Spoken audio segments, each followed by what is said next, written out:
Okay, so first of all, just so you're aware, I'm switching next week's lecture and this week's talk around. Um, it felt better to me to establish that Jesus had a hermeneutic and then go to look at the selection of biblical texts that he deploys that hermeneutic in. So the question we want to ask today is, did Jesus have a hermeneutic? And the answer to that is, we don't know. But we can make a good guess. And we can make a good guess on the two levels that we need to be able to do this on. One with regard to the historical Jesus question, and second with regard to the textual Jesus. That is, how does the Jesus of Mark or Matthew or Luke or John, how does that Jesus deploy scripture? There's a number of ways into this business. I want to give you a couple of handles because again, I'm looking for patterns now. And what are the patterns I'm looking for? The patterns I'm looking for relate to the fundamental distinction between religion and revelation, or the sacrificial and the non-sacrificial. Everything comes down to that. I'm asking, are there patterns in the actual biblical text itself? Are these patterns there within the teaching of various writers or even Jesus himself? Are these patterns seen throughout the entirety of scripture, and where can we find them elsewhere? So it's these connections I'm looking to create that are going to help us answer the question, did Jesus have a hermeneutic? Now, there's two things to consider about this business of hermeneutic. Very, very important. And this was brought to our attention in the 1950s by the Post-Bultmannians, in especially Ernst Fuchs, F-U-C-H-S, Ernst Fuchs. And what Fuchs was able to show with regard to the parables was that parables, he calls them speech acts, A-C-T-S, speech acts, Sprachereignis. That is, in the speaking, an action occurs. Something is happening as the speaking is occurring. And so, for example, with a parable, what Fuchs argues is that parables are designed to create internal conflict, internal dysfunction. They're specifically designed as riddles. They're in the Hebrew term would be meshalim. Parable, it's an interesting way to translate a riddle, but Jesus was like the Riddler. And you'll notice, by the way, in the Gospels, if you ever want to do an interesting study, go look at how many questions Jesus asks as opposed to answers that he gives. He really doesn't give answers very often to things. He almost always, when there's something asked of him, he comes back with a counter question. So his parables, his communications with interlocutors, these were all speech acts. Now I want to give you an example of a speech act, because this is also known as performative speech. Performative speech is speech that does what it says. For example, and this is the classic one, and Ricoeur uses this over and over in his work. When you say, I promise to do X, the promise is as if you had already done X. X will be done. The promise is already the movement toward the consummation of whatever X is that you're promising. The act of promising, the speech of I promise, is already locked into an event that's going to be completed. So this performative language, parables, Jesus engaging with interlocutors, all of this is part of the hermeneutic deployment that Jesus uses when he is creating a tension in speech. But there are also his actions. And so we're very clear from the beginning of the gospel. For example, Jesus heals people. And a healing as an act is a hermeneutic. It's signifying something. And so in the case of Mark chapter 3, they lower the guy through the roof. The healing of the paralytic is about the healing of the paralytic so he can walk again. That's true. But it's the case that Jesus takes this event which was just another healing, and turns it into a symbolic action about his authority to forgive sin. And you'll recall he says, which is easier to say, take up your mat and walk, or your sins are forgiven. And of course, they're both easy to say. And so Jesus could have said either one and meant both. Now, Jesus' ultimate speech act is going to be the temple narrative. Now, we are only going to just briefly dive into the temple narrative because in the fall or the autumn of this year, we're going to take 4 weeks on a deep dive into the temple and the sacrificial system.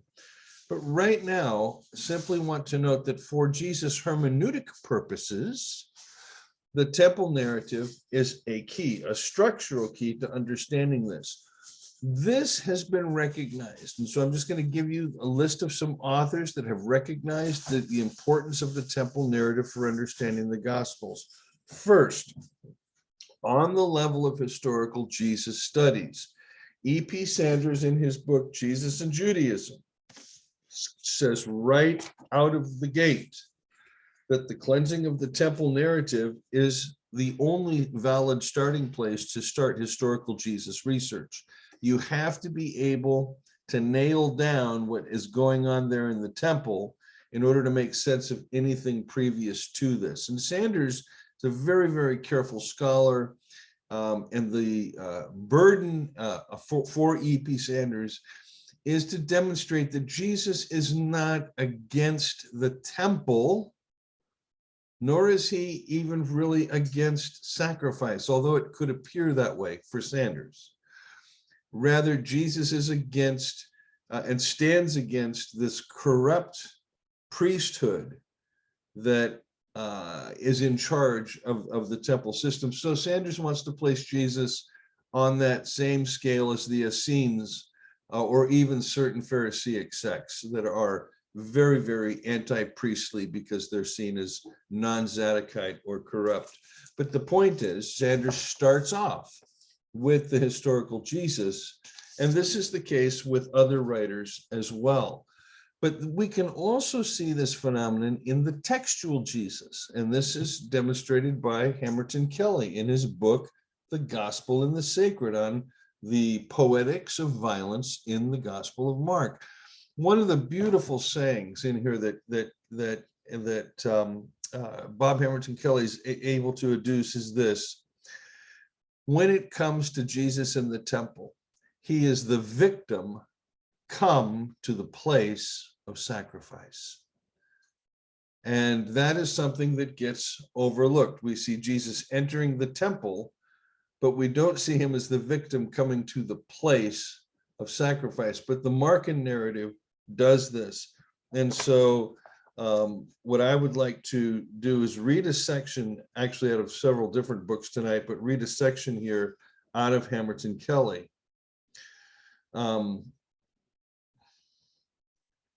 Jesus and Paul stand aloof from, no, that's not the page I want. How come I have read page 30?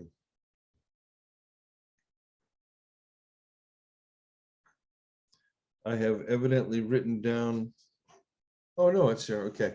I'm gonna read the 2 paragraphs talking about Jesus' mimetic entanglement with the authorities and the state, the concept of the state. So when he's asked about Caesar's coin, should we pay taxes to the Romans or not? You're familiar with that pericope.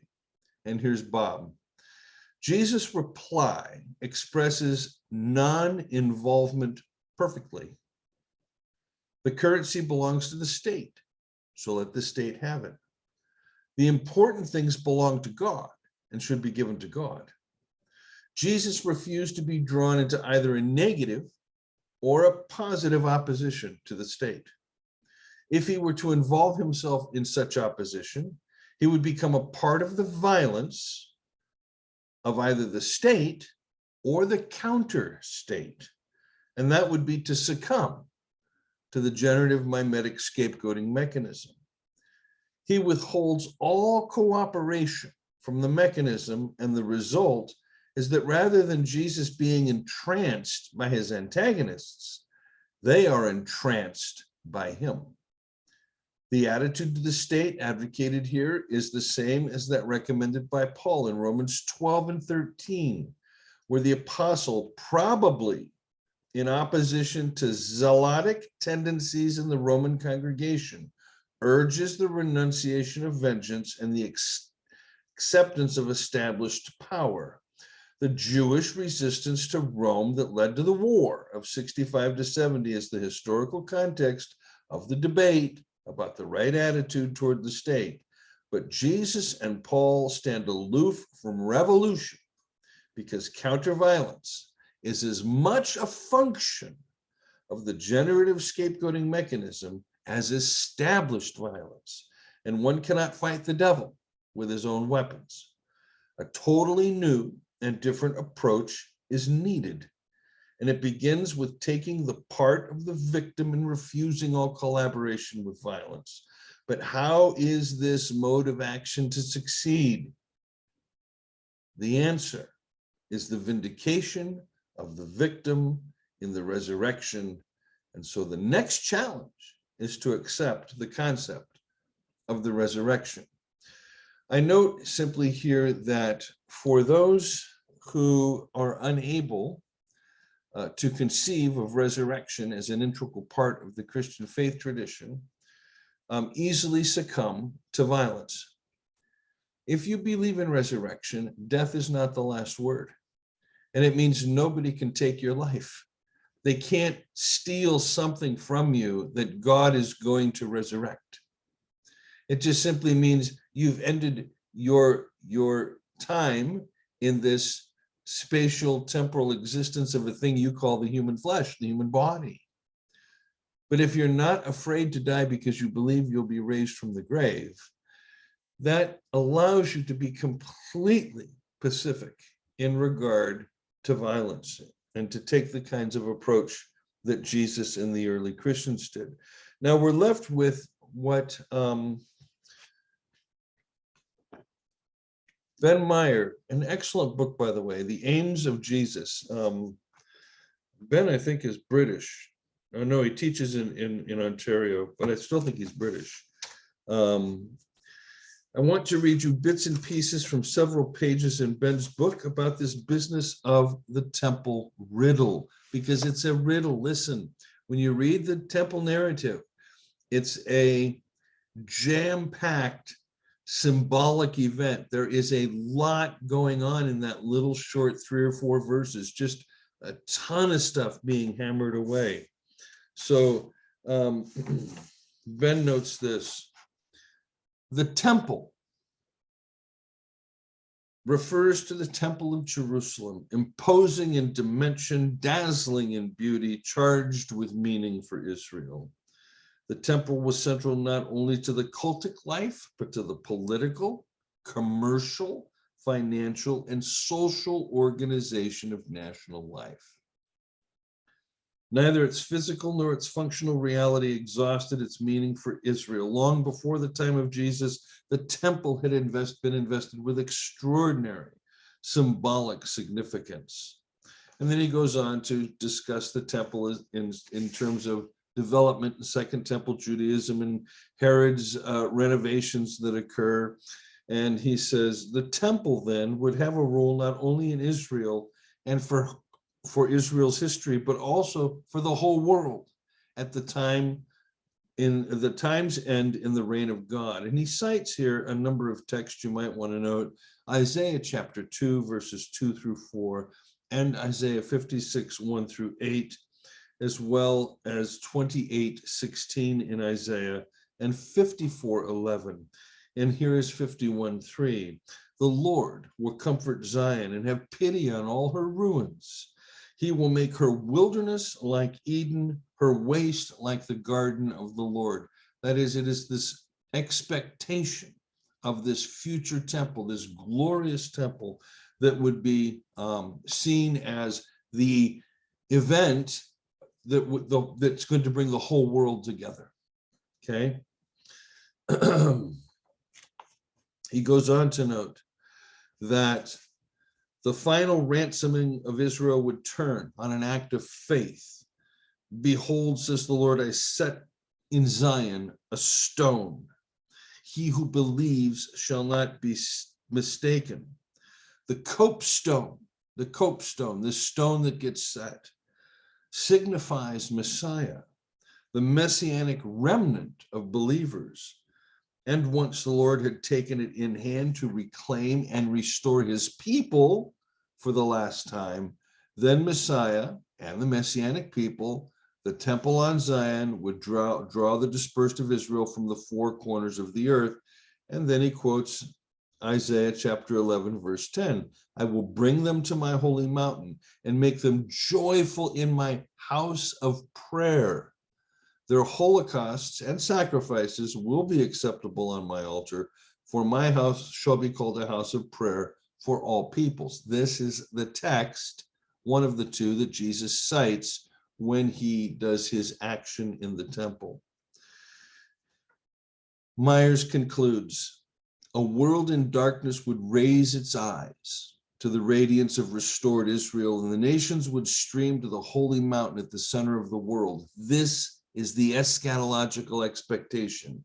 He says to read the Bible in this way, that is, understanding its massive promise and prophecy to refer to today and to a tomorrow on the point of dawning, and understanding this tomorrow as the climactic and definitive consummation of time in history is to grasp something of what the new temple meant to Jesus.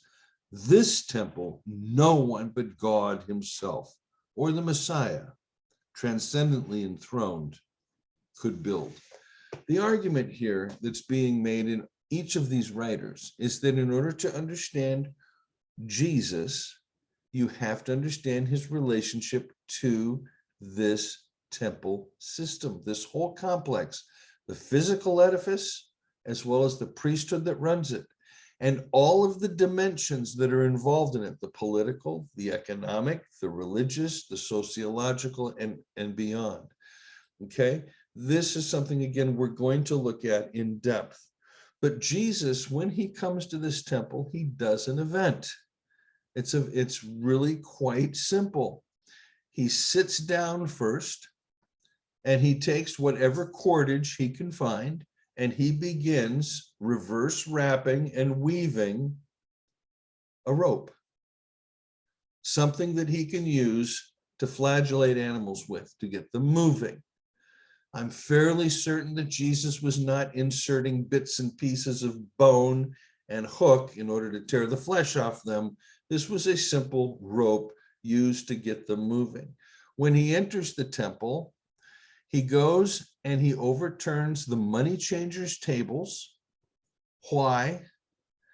Because in order to purchase anything in the temple, you had to use Tyrian coin from the realm of Tyre. And these coins had an image on them, the god Melkart. Now, we know what the second commandment says. You shall not make any images. And yet here in the temple, the citadel of holiness, the only legal coinage is that which has an idol on it. So you can see how that could upset purists. Okay. There's also the question of the meat market itself, excuse me, as it was controlled by the high priestly family system. In other words, it was like the Waltons and the Bezos and the Musks and the Bill Gates families all controlled all the merchandising that went on there. They were the ones that were raking in the profits. That could have been another significant reason that Jesus decides to do his act. That at least is Bruce Chilton's thesis. So you have a number of scholars approaching this temple narrative, this act that's occurring, trying to find reasons for what's going on. But Mark gives us an even more important clue that has been picked up on, especially by the Girardians, and that's this. Jesus would not allow anyone to carry a vessel through the temple.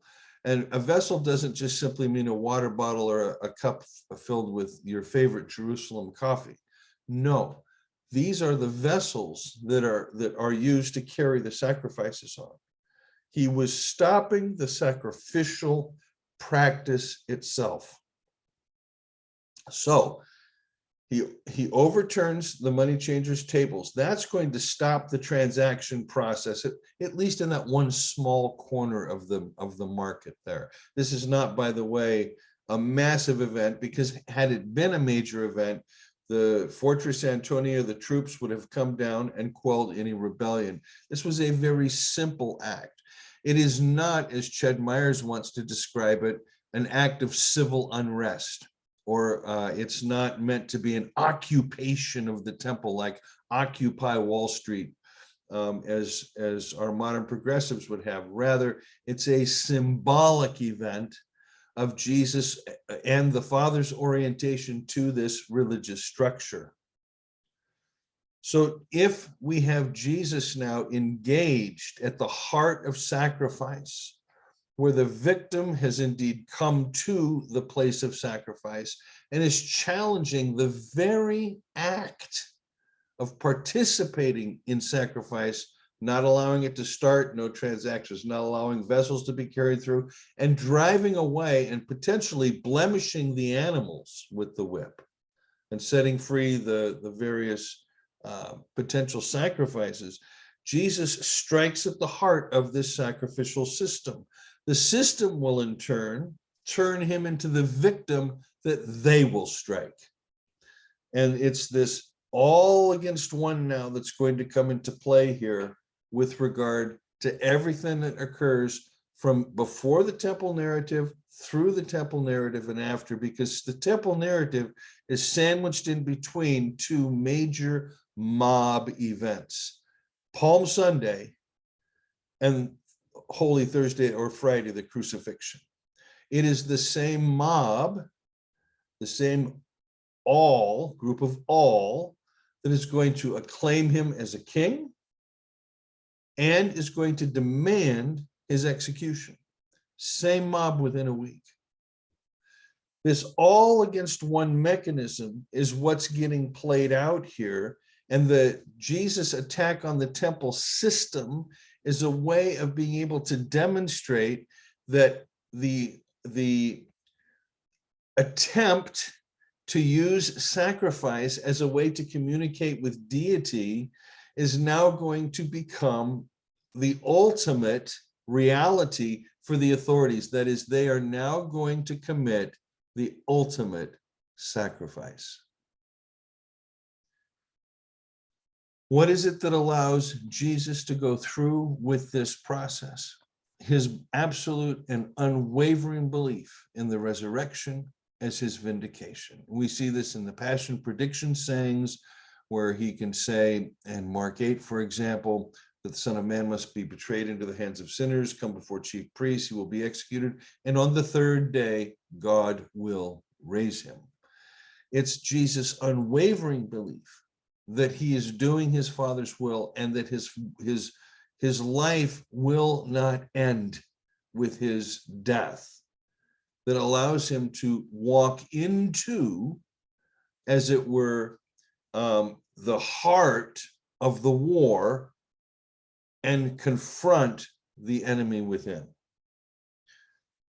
When Jesus strikes at the heart of this sacrificial model, he's going to engage several things that are going to be, in a sense, all part of the Passion narrative, things that are going to be redefined in his ministry. And so what we want to do is begin, first of all, with a text that occurs in reasonable conjunction with the so-called temple narrative.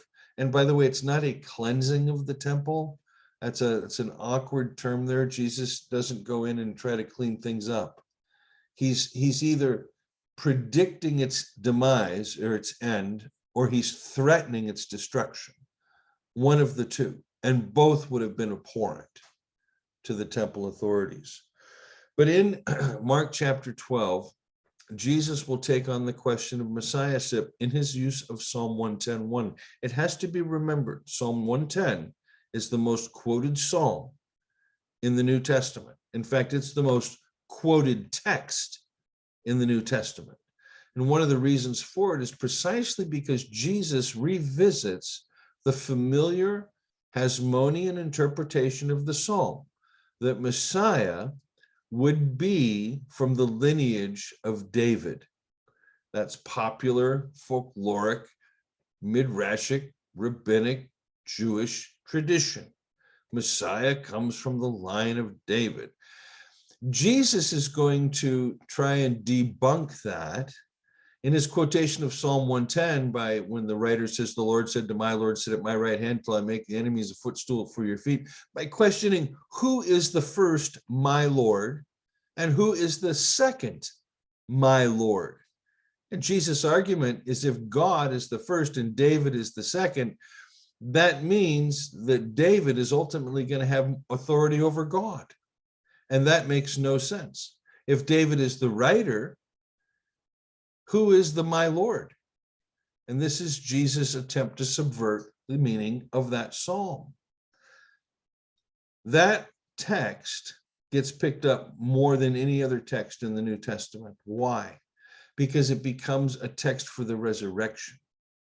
You go to the book of Acts, there it's used as the Lord said to my Lord, sit at my right hand. There's Jesus' resurrection exaltation, until I make enemies a footstool for your feet. You find this text in Paul, Peter, each of the Gospels, the Revelation, you find it everywhere, okay? Except for like little Jude and stuff like that, but it just permeates this New Testament logic.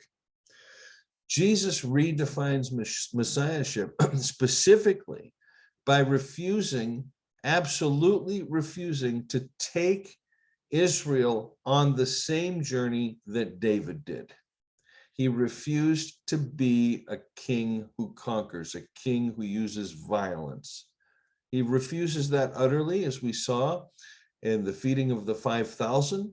When the crowd would make him king, they would come and democratically kind of anoint him king, and now he's got 5,000 members. The text reads 5,000 men, not counting women and children. Friends, that's an army. If that 5,000 had declared Jesus king and Jesus said, hey, yeah, I'm the king, now he's a king with an army. And there's already another king in the land, Herod, who has an army. And he's backed up by another king in Rome who has an even bigger army sitting up there in Syria. So you can see the problem. When the crowd wants to make Jesus king, he has to leave the area. He goes to Gentile territory where he cannot be followed. And there he's posing the question, who do people say I am? It is this question that we've visited a number of times that gets answered by Peter and the followers with any number of answers, but you are the Messiah, to which Jesus says, shut your mouth. In other words, you don't know what you're talking about. There is no messianic secret in Mark, as Vreda suggests. There is only Jesus refusing to accept this title. He refuses it, utterly refuses it, because it is too loaded with violent overtones. This is going to become important in a minute. Second, Jesus reframes, in addition to the category of what a Messiah is, he reframes eschatology. I'm just going to give you a few snippets here because you're familiar with this. You can work these things out yourself. You know that Second Temple Judaism had a very, very definitive view of the end, where the books are open, the scales come out, and everybody gets weighed, and measured. And then you either take the trip up the escalator or you take the trip down the trap door, wherever you're going to end up going. The point is, eschatology is fixed, and it's fixed toward obedience to Torah. Now, Jesus reframes that. I'll give you a couple of ways he does that. One is going to be in Luke 4, where his citation of the Isaiah text does not include a reference to God's vengeance. And there's something you need to know about that text there. Jesus not only does not cite that text, which is the natural follow-on, but he also goes backwards to Isaiah 58, verse 6. When you read in the synagogues, or you were targumizing in the synagogues, you were allowed to go skip verses and move forward and start from there, but you were not allowed to go backward. So first of all, Jesus violates the general hermeneutic principles of the synagogue at that point, and instead of picking up the phrase, "on the day of the wrath or the vengeance of our God," he picks up "in the day of God's kindness, mercy, forgiveness" theme. That's one way he reframes eschatology. And he also does it in such a manner in the Nazareth synagogue that his auditors understand very clearly that Jesus is taking the Jubilee message to the Romans. What kind of a God who has this great Jubilee message takes it to the enemy first? What kind of a God does that? Another way Jesus is going to challenge, subvert, or transform, or reframe, whatever language you're going to use, eschatology, of course, can be found in the parable in Matthew 25, where the sheep and the goats both have identical responses to the poor, the lame, the imprisoned, the needy. The one group does not see Jesus there. In fact, neither group sees Jesus there, but Jesus said it's the way you acted that's going to create how you're going to be judged. Were you caring for the impoverished, those that have been marginalized or scapegoated by culture, those that have been cast out by the theological caste system that determined your worth or value depending upon your actual net worth or net value? If you were poor, it's obviously God was against you. You didn't study Torah. You were part of the Am Haaretz, the people of the land. You were worthless. You didn't count. Whereas if you had wealth and prosperity, it meant that you were doing these things. There is the question that gets raised at this point, and I will just read a small section out of John Ritchie's book, Jesus and the Transformation of Judaism. He says, in Jesus' treatment of the notion of rewards and punishments, a notion which is always closely related to that of judgment, one can see clearly the way in which the seams of the theological terms Jesus employs are burst by the wine with which he pours into them. Contemporary Jewish views of some final assize or visitation where men will get their just deserts breaks down when they are so sharply conjoined with the notion of God's love and forgiveness propounded by Jesus. The intention of Jesus' teaching, however, must be to turn people away from speculation about the final resolution of the conflict between good and evil to the contemplation and service of the present reality of God's grace. In other words, Jesus' apocalyptic orientation did not overshadow his eschatological understanding of the presence of God working in and through his life and his ministry.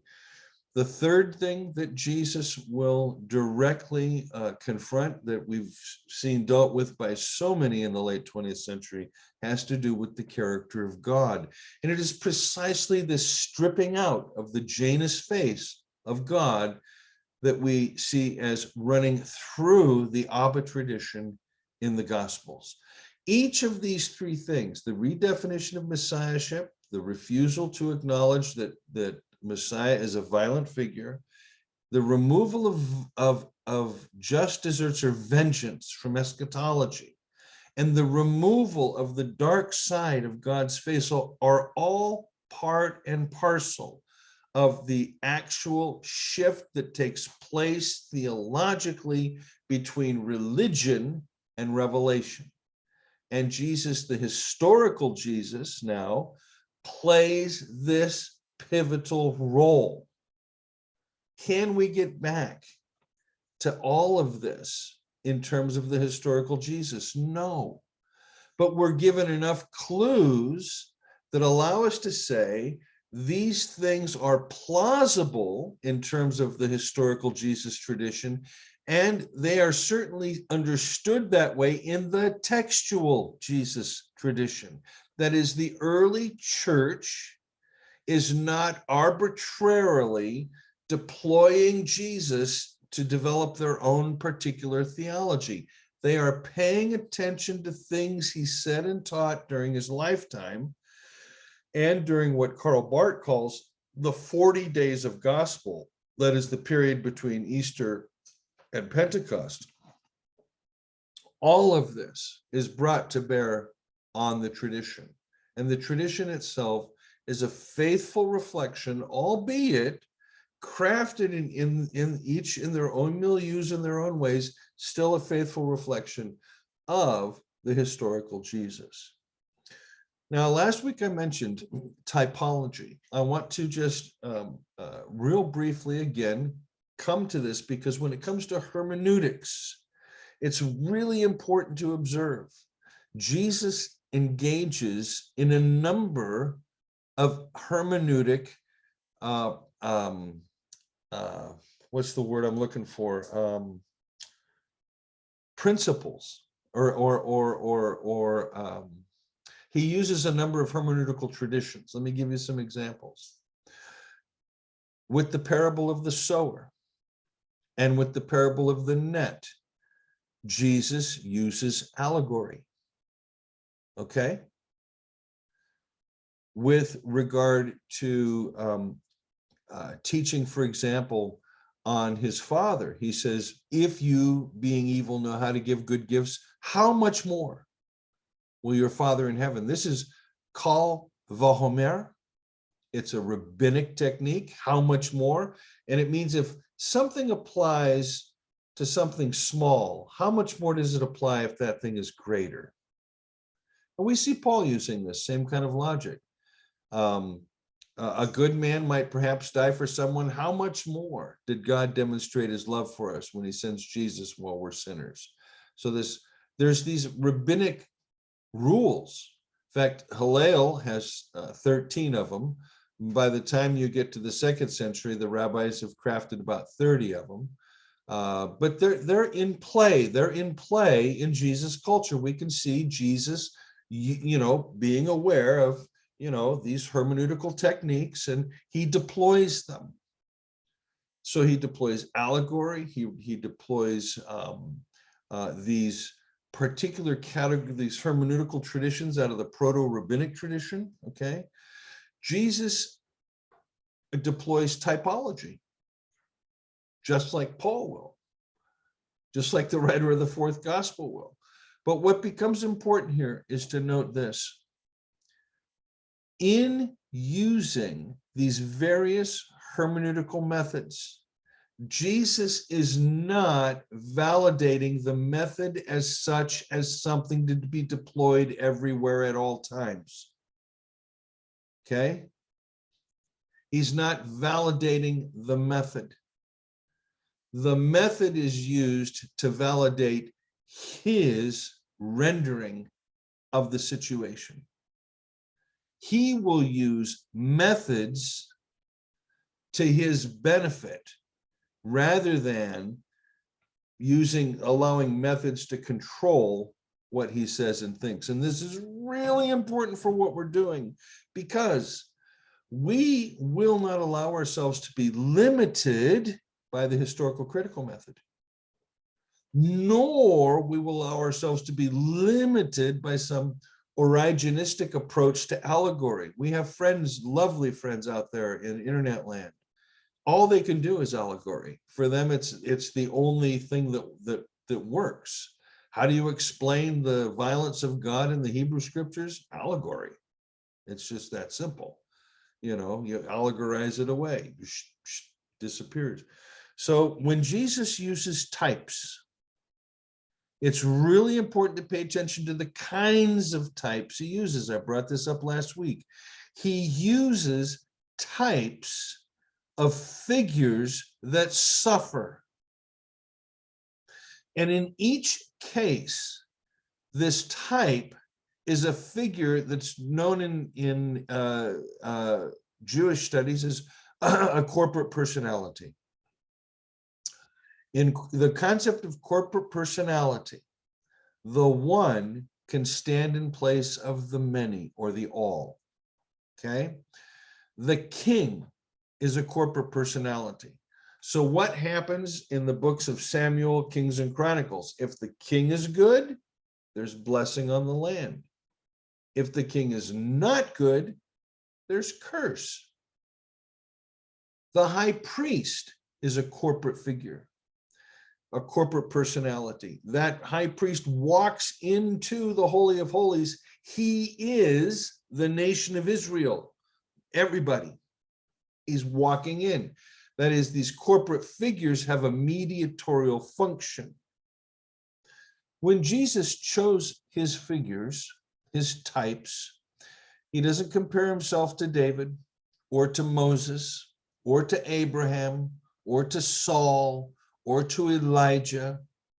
He compares himself to the branch that gets broken in Zechariah, to the stone which gets rejected in Psalm 118, to the servant who suffers in Isaiah, to the figure, the corporate figure, the Son of Man figure that comes from the heavens in the book of Daniel. That is, Jesus' focus is on the type that he is becoming or sees himself becoming. He is not validating typology in general, and this is so important because, again, what happens with our conservative friends and even the liberals, they'll assume that because Jesus had or used a method, that validates the method. And it's like saying Jesus quoted the Old Testament, therefore he believed the whole thing was inspired. That is not a conclusion you can draw from that premise at all. And it's certainly not the case when you look at the actual usage of texts and the omissions and the additions and things that go on with regard to Jesus' use of texts. But I want you to keep this theme of corporate personality in your head, because again, when we look at the larger generative mimetic scapegoating mechanism, it's all against one. It's all against one. Now, if you have all against one as the mechanism, what the gospel does is it reverses that whole thing from the inside out, and says there is one that stands for all. So all against one, one for all. The reversal of the mechanism happens right there. This leads to two then conclusions. The first is that we have to, again, I'm hearkening back to lectures 7.5 and 7.6 here that we did last November and December. We have to work within this dialectic framework of recognizing that Jesus understands himself as the Son of God. That is, he's playing the role that the king plays in Israel's history in these royal psalms where God says to the king, "You are my son." Jesus sees himself as playing this royal role, okay? This corporate figure, this corporate personality. He sees himself playing that role. He sees himself as the entire people of Israel from the Exodus to the present. And unlike the corporate people of Israel who failed in their mission, he will undertake that same mission and he will succeed. And this is why we have a reprise of so many of these kinds of themes in the Gospels, like the wilderness scene right at the very beginning. If that doesn't evoke for you Israel's 40 years in the wilderness, then you're missing these deep structural connections in the text. So the first thing to recognize is that Jesus is reprising the entire role of the history of Israel in his life. He sees himself as the anointed one, as the son, as the one who's going to fulfill the Father's will, unlike the nation. And this is from the baptism all the way to the cross. The second is that he sees himself also as the true human, the ho huios tu anthropou, the bar nasha, the ben adam, the son of man.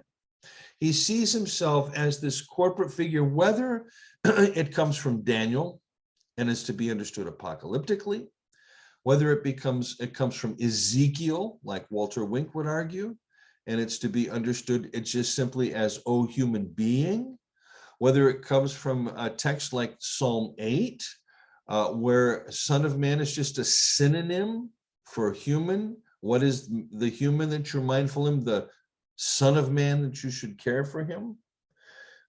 Whatever tradition Jesus is drawing from, even if it's a circumlocution for the word I, which we know from Geza Vermesh, is also there, or Jesus' creativity and ability to see that in this figure of the Son of Man is this corporate figure of what it means to be truly and fully human.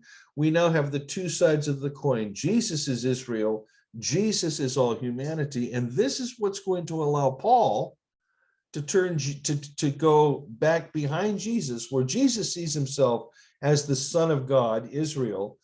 Paul is going to take the Son of Man concept and trace it back to Adam, the original human, and talk about the second Adam. Okay, so for Jesus in his lifetime, the historical Jesus, he sees himself as Israel's representative. After his death, because of his identification as this corporate figure, Paul is able to say, oh, we're going to take it back before Israel. We're going to take it all the way back to Adam. And we're going to show how Jesus reverses not just Israel's history, but all human history. Now, this particular hermeneutic is never, ever explored except in one place. And the problem with this place is that it's part of the 40 days. The 40 days of the gospel. This is a strange season because we know almost nothing about it. But we do know that for 40 days, Jesus was teaching. And in the end of Luke, when they're on the road to Emmaus, Jesus says to them, you idiots. Listen, this is tough language. They've been talking about Jesus. He died. Jesus was our best friend, and he died in Jerusalem, and now we got to go home all by ourselves. And he comes out and he says, you idiots. How slow of heart to believe all that the prophets have spoken. Wasn't it necessary for Messiah to suffer and enter into glory? Then beginning with Moses and all the prophets, he interpreted, there's your hermeneuein, there's your hermeneutic, he interpreted to them the things written about himself in all the scriptures. These things written about himself, this is not Jesus freelancing going, look, man, I was in the garden and I was there on Noah's boat, and I was the dove, and I was with the angel with Abraham, and I stopped the thing. No, Jesus doesn't do any of that. He's going back to the relationship of these suffering figures in Israel's history and explaining himself in terms of these corporate figures. That's what he's doing. Luke, again, the only writer that records anything about the 40 days of the gospel in the book of Acts, chapter 1, has Jesus doing the same thing. And I will tell you what, after 40 days, they still didn't get it. They still didn't get it. So for those of us that spend a lifetime wrestling and wondering why it is we don't get it, and saying to ourselves, if we had only been there with Jesus, we would get it. We are living in a dreamland at that point. The fact is, we're actually better off than they were. We at least have 2,000 years of engagement with this Jesus phenomenon and all that's been said and written and done in his name to analyze and look at and absorb. We at least have the ability to reflect back and ask better questions, but we are still just as unable to see like they were without the work of the Spirit in our lives. And of course, that's why following that text, you have to have Acts chapter 2. So I'm going to conclude by asking one question. Did Jesus set out to subvert Judaism? Did he set out to reframe Jewish theology? Or was he seeking to transform Jewish life and culture? Was he subverting theological categories, reframing them, or transforming them? That's not a question I have an answer to. But each of those three things is different. But I'm going to invite you now in your reflections as you look at the Gospels, as you look at Jesus' relationship to his interlocutors and to the authorities. Was he seeking to subvert them, reframe them, or transform them?